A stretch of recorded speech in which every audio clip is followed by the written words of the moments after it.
Vamos agora à imagem de marca. O traje.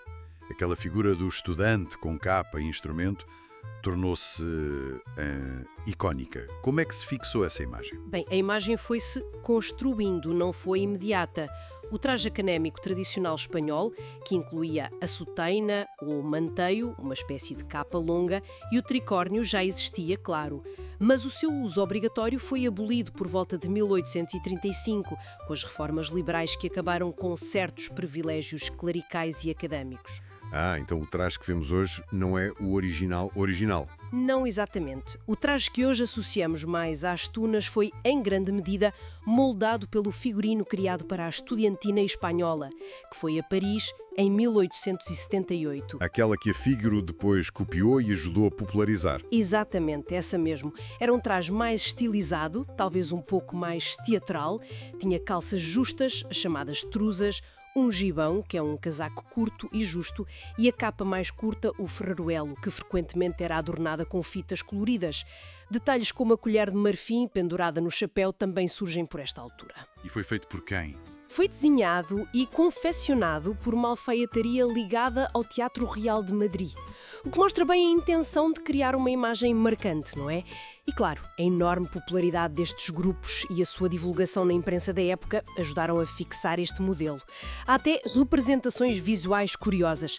Bonecos de marioneta da companhia Rosetta Aranda, no México, do final do século XIX, que reproduzem com bastante detalhe o visual destes músicos. É engraçado. Muito bem. Ok, avançando agora no tempo, para o século XX, o termo tuna começa a ganhar mais destaque, a sobrepor-se a estudiantina, pelo menos para os grupos ligados à universidade. Sim, nota-se essa penência. Embora a estudiantina não desapareça completamente, tuna passa a ser de facto a designação preferencial para os grupos académicos universitários. Tenta-se tornar a distinção entre os tipos de grupos mais clara, embora, a confusão possa persistir em alguns locais. E aqui entramos num período interessante, com a instabilidade política em Espanha, a ditadura de Primo de Rivera, a Guerra Civil e depois o longo período do franquismo.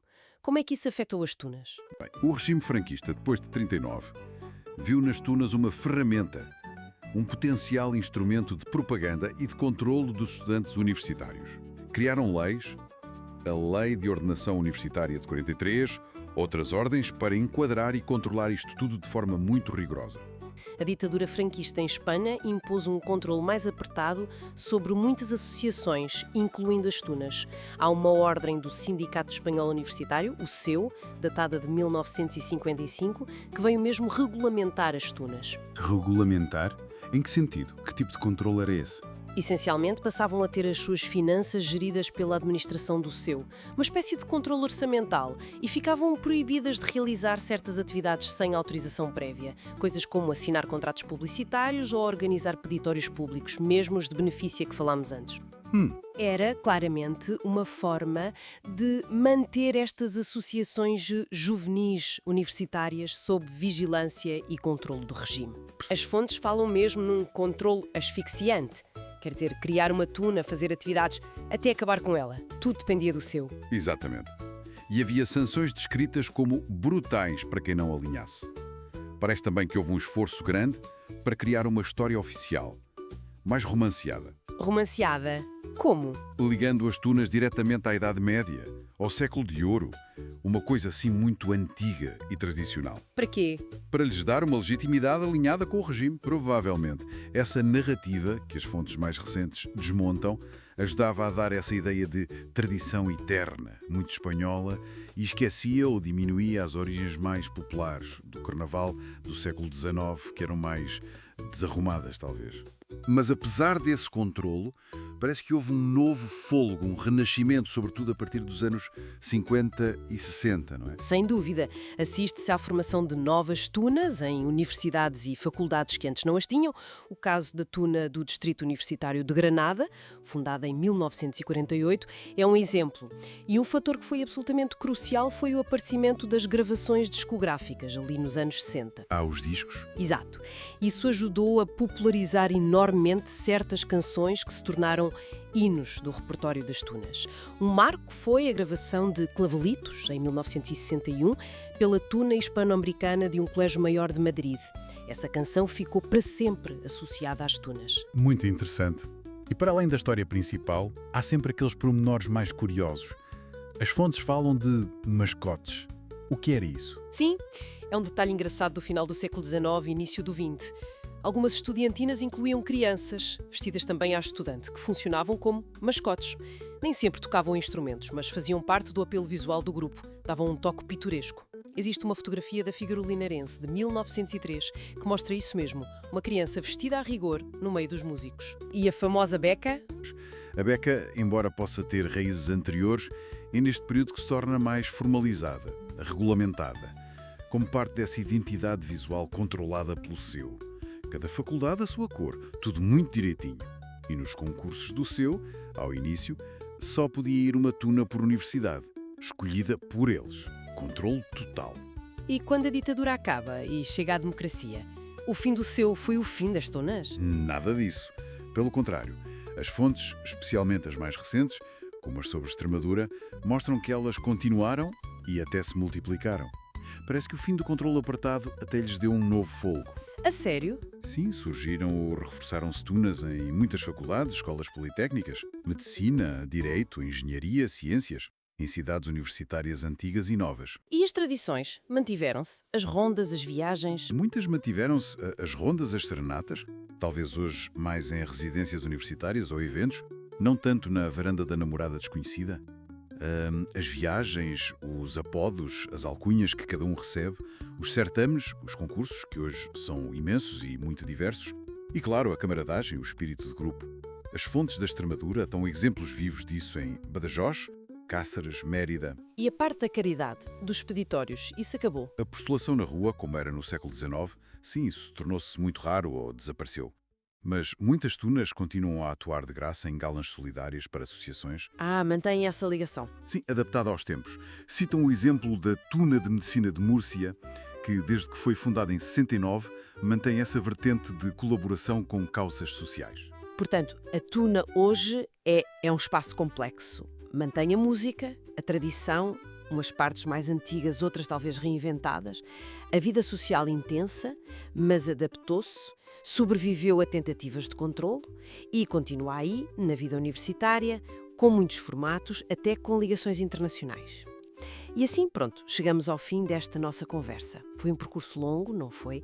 Desde as comparsas do carnaval, a distinção entre estudiantina e tuna, a música que nem sempre foi protagonista, a caridade como pilar, o controle franquista e a vitalidade atual.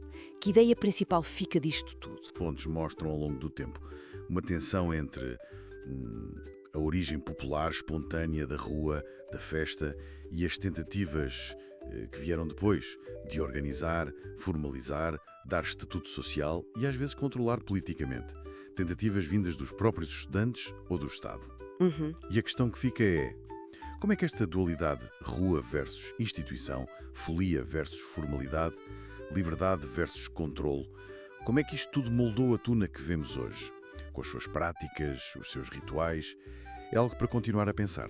E nessa mesma época surge outra influência musical muito forte pelo que li. Sim, e que vai marcar decisivamente as tunas nas décadas seguintes, a influência massiva da música latino-americana. Então, na prática, o que é que isso significou para o som das tunas? Foi uma mudança radical. Foi uma mudança muito significativa, sim. A partir dos anos 60, 70 e consolidando-se até aos anos 90, as tunas passam a incorporar em larga escala canções do folclore e da música popular da América Latina. Estamos a falar de quê? Rancheiras e corridos do México, tangos da Argentina, joropós da Venezuela, valsas do Peru, guaranhas do Paraguai, ritmos andinos. Uma variedade enorme. Portanto, já não era só a base espanhola. Exatamente. Não foi só adicionar umas canções exóticas ao repertório. Foi mesmo uma transformação profunda da identidade sonora da tuna. Afastou-a bastante das origens puramente espanholas do século XIX. Tornou-se parte essencial do que se entendia como música de tuna nesse período. E as últimas décadas do século XX, até ao limite que definimos para hoje, que são os anos 90, são de consolidação desta fase. Multiplicam-se os certames e festivais de tunas. Tornam-se eventos muito importantes no calendário académico e cultural. Em Espanha, criam-se até certames nacionais por áreas académicas, medicina, direito, magistério, etc. E ganham muita força os encontros internacionais. A presença regular de tunas espanholas em Portugal, por exemplo, em festivais na Figueira da Foz ou em Castelo Branco, torna-se comum. Há exemplos concretos de tunas dessa fase? Sim, claro. Tunas como as de Badajoz, a de Medicina, fundada em 76, ou a Universitária, de 74, a de Placência, de Ciências Empresariais, de 82, ou de Mérida, da Universidade à Distância, a UNED, por volta de 83 e 84. Todas estas ilustram bem essa vitalidade.